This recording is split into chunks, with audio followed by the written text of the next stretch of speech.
Assalamualaikum warahmatullahi wabarakatuh. Ketemu lagi bersama Ibu Windy Utari Dewi di pelajaran PKN kelas 12. Ini untuk kelas 12. Putus-putus, Bu. Oh gitu, putus-putus ya? Iya, nggak apa-apa. Nanti, untuk kelas 12 AK, sebelum kita memulai pembelajaran hari ini, mari kita berdoa terlebih dahulu. Iya, ya. Agar kita bisa menerima atau menyerap ilmu yang Ibu berikan. Oke? Berdoa mulai.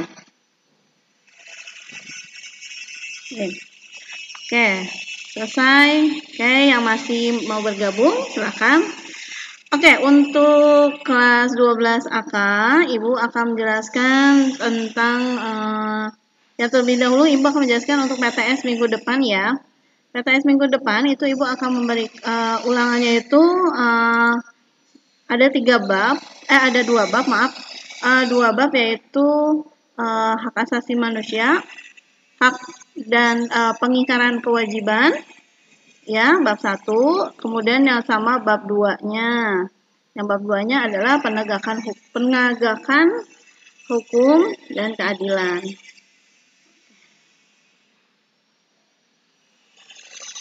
Oke, nah untuk hari ini Ibu akan menjelaskan tentang perlindungan tenaga kerja di Indonesia ya. Mari kita bersama-sama kita lihat dulu video sambil Ibu menjelaskan, oke? Bentar.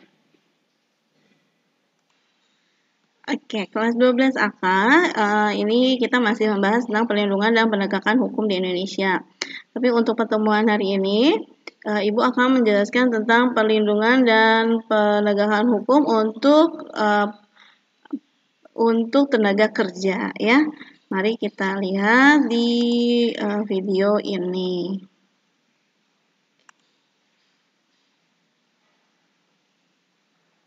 Ini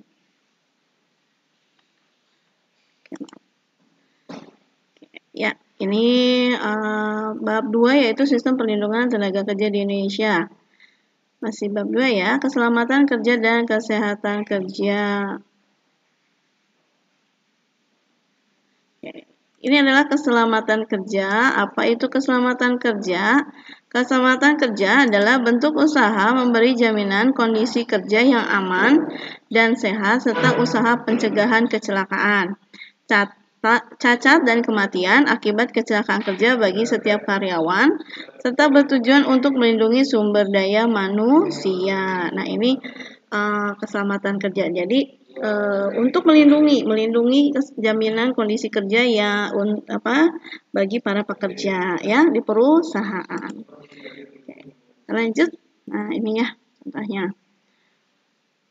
Ya, berikut adalah grafik kecelakaan kerja dalam 3 tahun terakhir. Nah, lihat di sini jumlah kecelakaan kerjanya ternyata semakin meningkat. Nah, ada beberapa faktor yang harus diperhatikan dalam keselamatan kerja, ya, yaitu yang pertama adalah pengaturan jam kerja dan jam istirahat dengan memperhatikan kondisi pekerja, gitu ya. Jadi jam kerjanya harus ditentukan dan itu tidak boleh misalnya melebihi aturan yang ada di pemerintah. Di aturan di pemerintah itu jam kerja itu adalah 8 jam. Ya, kemudian ada jam istirahatnya selama 1 jam. Ya, dan juga dilihat kondisi pekerja itu bagaimana. Apakah dia dalam kondisi fit atau misalnya dengan kondisi yang sedang tidak fit, maka itu harus diberikan kemudahan ya untuk para pekerja itu beristirahat. Nah, kalau misalnya terjadi tidak istirahat itu tidak cukup atau misalnya pengaturan kerjanya tidak baik, maka yang terjadi adalah contoh seperti ini, misal tidur di tempat kerja, dan ini adalah contoh yang tidak baik. Dari kegiatan ini, maka ini bisa berakibat buruk atau menyebabkan kecelakaan kerja. Misalnya ketika orang ini sedang tidur, kemudian dia tidak disengaja menginjak untuk maju kendaraan ini, maka akan terjadi kecelakaan. Karena itu tidak diperbolehkan seorang pegawai atau karyawan untuk tidur di tempat kerja seperti ini. Oke, kita lanjutkan ya. Nah, yang kedua ini adalah pengaturan penggunaan peralatan kantor dan pabrik yang menjamin keselamatan kerja. Nah, ini harus ada contoh, misalnya ini adalah pengelasan ya. Maka ini orang yang melakukan atau pekerja itu harus menggunakan alat-alat keselamatan. Contoh misalnya ini welding glasses ya. Jadi jadi kacamata khusus untuk orang mengelas. Kemudian airlock. Nah, ini airlock ini adalah untuk menutup kupingnya dari suara yang bising. Jadi karena kan suaranya terlalu besar ya, maka dibuatlah itu. Kemudian ada ini bajunya ya. Nah, kemudian harus menggunakan safety shoes. Baju yang di depannya juga ini harus dilindungi ya. Nah, kemudian ini gas-gas yang digunakan atau alat yang digunakan ini juga harus memenuhi peralatan kantor yang menjamin keselamatan kerja. Oke. Nah, setiap perusahaan wajib memberikan informasi atau pelatihan buku petunjuk tentang tata cara penggunaan peralatan kerja kepada pekerja. Nah, itu. Jadi tidak boleh dilepas begitu saja, tapi harus diajarkan terlebih dahulu, diberikan trainingnya untuk para pekerja itu ya, agar tidak terjadi kesalahan dalam penggunaan peralatan. Oke, kita lanjutkan. Yang ketiga ini adalah pengaturan sikap tubuh dan anggota badan yang efektif dan tidak menimbulkan gangguan ketika bekerja. Ini ya. Nah, ini adalah contoh-contoh terjadinya kecelakaan. Contohnya misalnya berdiri di pinggir subjek atau benda. Kemudian dia di belakang mobil.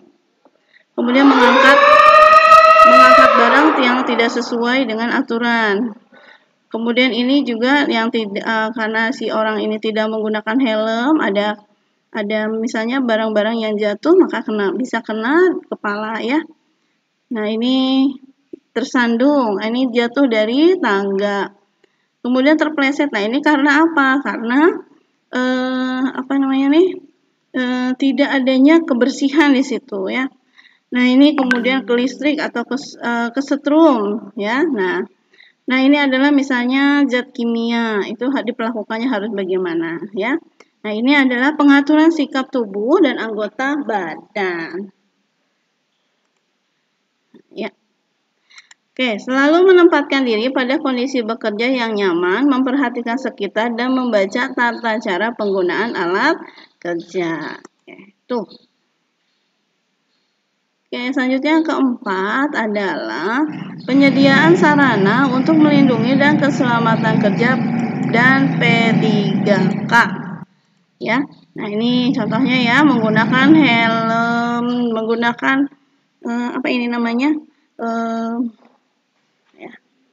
masker untuk penyaring udara ketika ini bekerjanya sebagai pemadam kebakaran seperti itu. Dan jangan lupa juga kotak P3K. Oke, kita lanjut.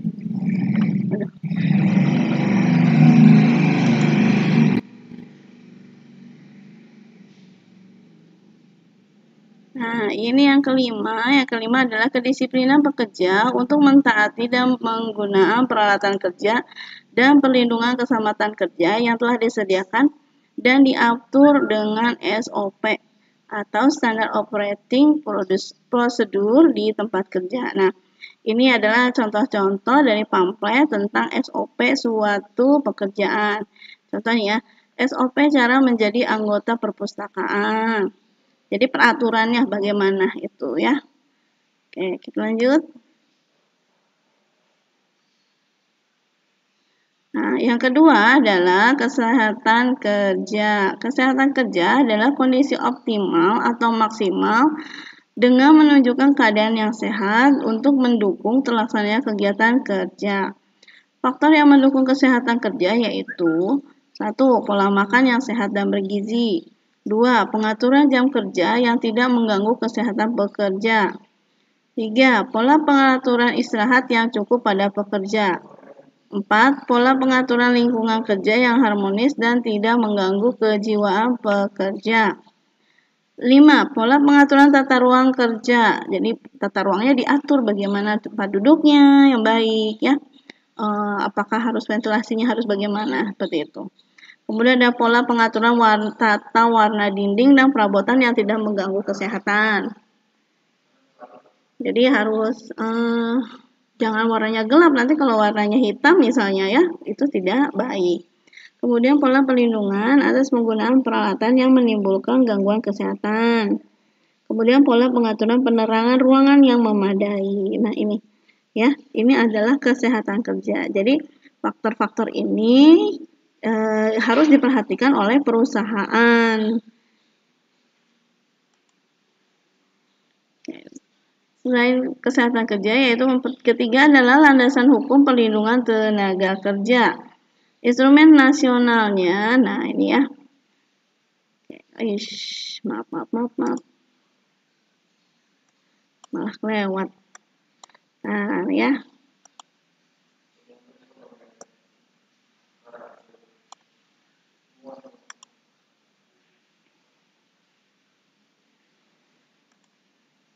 Oke.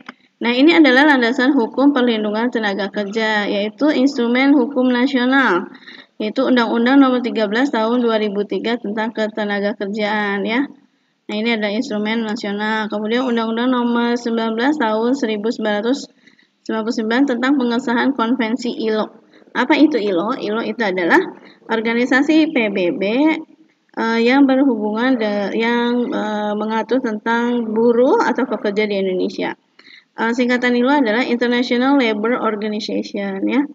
Nah, undang-undang kemudian instrumen selanjutnya adalah Undang-Undang Nomor 1 Tahun 2000 tentang pengesahan Konvensi ILO 182. Sedangkan instrumen hukum internasionalnya ini adalah Konvensi ILO 105 tahun 99 tentang penghapusan sistem kerja paksa. Kemudian ada Konvensi ILO tahun nomor 182 tahun 2000 tentang pelarangan dan penghapusan segala bentuk pekerjaan terburuk untuk anak. Nah, itu anak itu kan dilindungi haknya ya. Jadi dia tidak boleh menjadi seorang pekerja karena hak-haknya anak itu bukan sebagai pekerja, tapi haknya itu adalah belajar, bermain ya, mendapatkan kasih sayang, mendapatkan kehidupan yang layak, kemudian jauh dari kekerasan. Sedangkan kalau misalnya dia sudah bekerja, maka dia akan dipaksa oleh sistem perusahaan tersebut. Misalnya harus bekerja selama 8 jam. Nah, kapan istirahatnya? Kapan dia akan belajarnya? Seperti itu ya. Nah, makanya itu ILO dan Indonesia tentunya itu tidak memperbolehkan anak-anak untuk bekerja. Di Indonesia sendiri ada peraturan bahwa untuk seorang pekerja itu diwajibkan harus sudah berumur 17 tahun. Ya, kecuali misalnya pekerjaannya itu tidak membutuhkan bukan di perusahaan yang berbadan hukum. Misalnya gini, ada pekerjaan anak misalnya membantu orang tuanya berjualan. Ya. Nah, itu bukan lagi sebagai tadi pelanggaran itu ya. Maksudnya di sini pekerjaan terburuk untuk anak misalnya misalnya menjahit selama 8 jam. Kemudian atau misalnya mensetrika baju. Kemudian membersihkan lumpur-lumpur seperti itu. Nah, itu bukan pekerjaan untuk anak yang baik ya. Gitu. Oke. Nah, itu adalah sistem perlindungan tenaga kerja di Indonesia. Materi ini sebetulnya sudah kalian dapatkan ketika kelas 11 ya. Hanya saja Ibu review kembali agar kalian mengingat kembali karena kalian nanti sebentar lagi kan akan lulus. Nah, kalian harus tahu apa itu perlindungan tenaga kerja ya. Oke, Ibu akan putarkan lagi satu video tentang perlindungan tenaga kerja. Oke, ini Ibu akan ulang yaitu sistem perlindungan tenaga kerja. Ini materi di kelas 11 ya, tapi Ibu ulang lagi. Nah, ini dalam Undang-Undang RI nomor 13 tahun 2003 tentang tenaga kerjaan ya. Oke, kita perhatikan.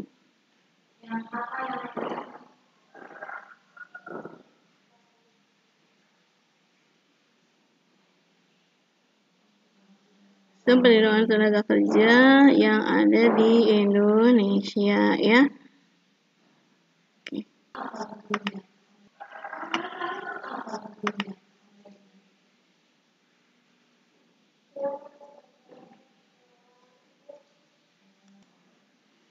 Oke, kita mulai dari perbedaan tenaga kerja, pekerja, dan pemberi kerja. Ya, apa itu artinya tenaga kerja, pekerja, dan pemberi kerja?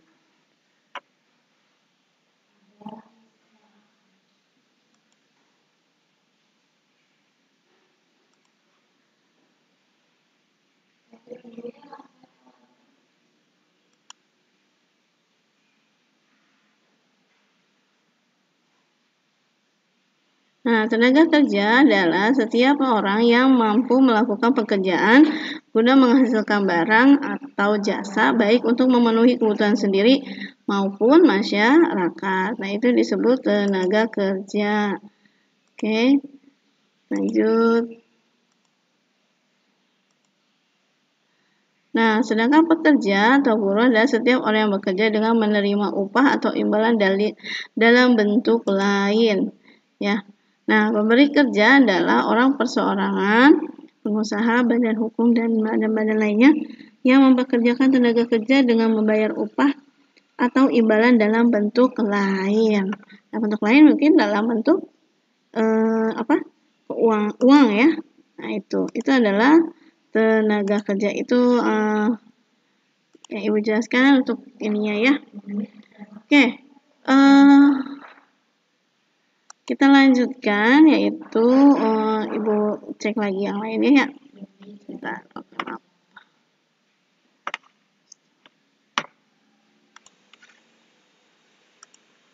Oke, dalam Undang-Undang Dasar Undang-Undang Nomor 13 Tahun 2003 ya, dalam undang-undang ini menjelaskan bahwa ketenaga kerjaan itu mendapatkan perlindungan ya, perlindungan hukum. Nah, menurut Supomo itu menjadi dibagi menjadi tiga. Yang pertama adalah pertama adalah perlindungan ekonomis. Tentu saja berhubungan dengan upah ya. Tuh. Nah, tentang gajinya harus ada penghasilan. Nah, ini penghasilan yang cukup. Seorang pekerja berhak mendapatkan penghasilan yang cukup. Kemudian perlindungan sosial. Ya, mereka harus mendapatkan jaminan sosial baik kesehatan, kemudian juga selain kesehatan juga berserikat. Nah, kemudian perlindungan teknis. Perlindungan teknis ini adalah keamanan dan keselamatan di dalam kerjanya. Nah, objek perlindungan tenaga kerja menurut Undang-Undang Nomor 13 Tahun 2003 yaitu ada perlindungan khusus. Ini untuk perempuan, anak, penyandang cacat, ya. Nah, mereka diperlakukan khusus ya. Itu.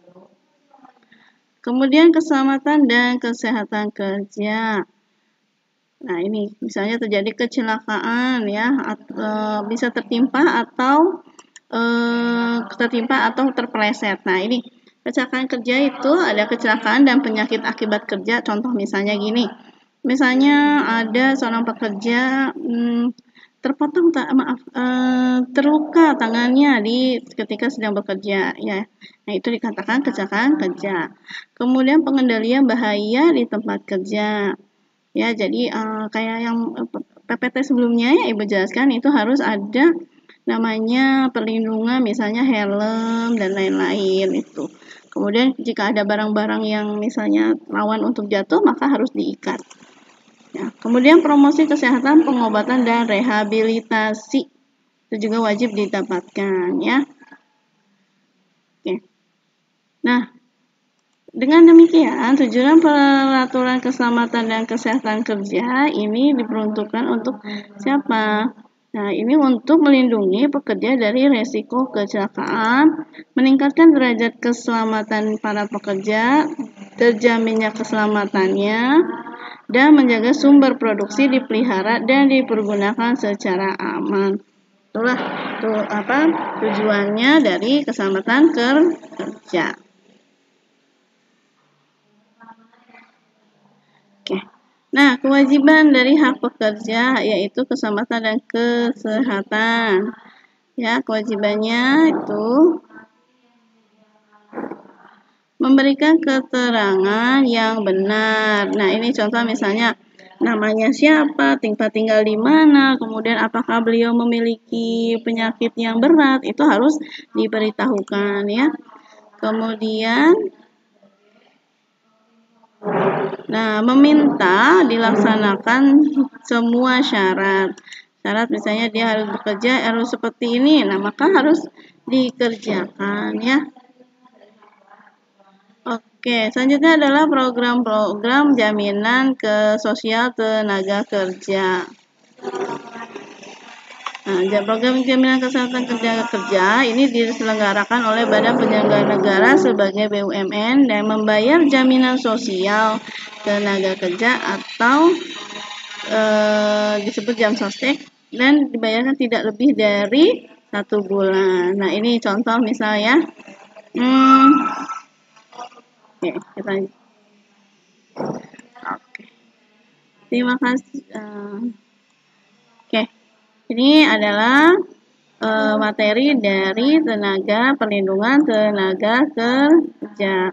Nah, dari sini kalian bisa menyimpulkan bahwa ternyata jadi seorang tenaga kerja itu ada perlindungan hukumnya ya. Dan Ibu harapkan dari pelajaran ini, materi ini kalian sudah siap untuk bekerja nanti ketika nanti lulus dari sekolah ya. Dan kalian juga harus tahu hak-hak kalian sebagai seorang pekerja. Oke, kalian nanti silahkan dilihat di classroom-nya untuk tugas-tugasnya dan mudah-mudahan ilmu yang Ibu berikan pada hari ini bermanfaat untuk kita semua. Dan kita selalu harus jaga kesehatan dan ingat ketika keluar harus menggunakan masker dan perlindungan kesehatan lainnya. Demikian materi untuk hari ini. Kita ucapkan alhamdulillahirrahmanirrahim. Sampai ketemu lagi minggu depan di pertemuan berikutnya yaitu di kelas 12 AK ya. Oke, Bu akhiri dengan mengucapkan wassalamualaikum warahmatullahi wabarakatuh.